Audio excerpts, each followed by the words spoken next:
Why should we care about free speech? On college campuses, students clamor for restrictions on speech that they consider offensive, hateful, or disturbing.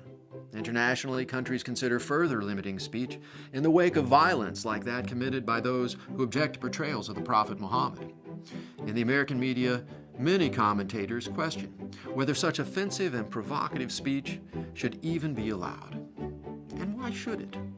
What good does it do to let people offend others' deeply held religious beliefs? What good does it do to allow people to say racist or bigoted things?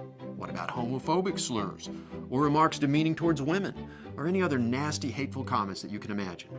Wouldn't our country be a better place if we shut down that kind of speech? No. Freedom of expression matters precisely because it allows us to voice and hear unpopular and controversial views. You don't have to like offensive speech.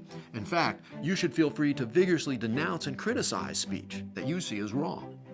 But when people resort to force to prevent or restrict expressions that they disagree with, they undermine the very principles of freedom and tolerance that they claim to defend. When we allow the open expression of hateful opinions, we create opportunities to publicly refute them.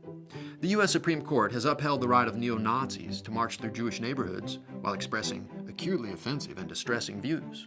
But when such ugly demonstrations have taken place, much larger counter-demonstrations have arisen in opposition.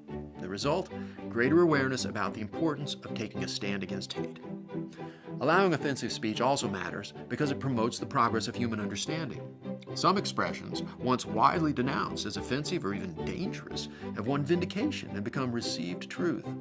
Whether it was scientists like Galileo challenging religious dogma about astronomy, abolitionists calling for the end of slavery, civil rights leaders demanding an end to Jim Crow laws, or gay magazine publishers whose work was labeled obscenity.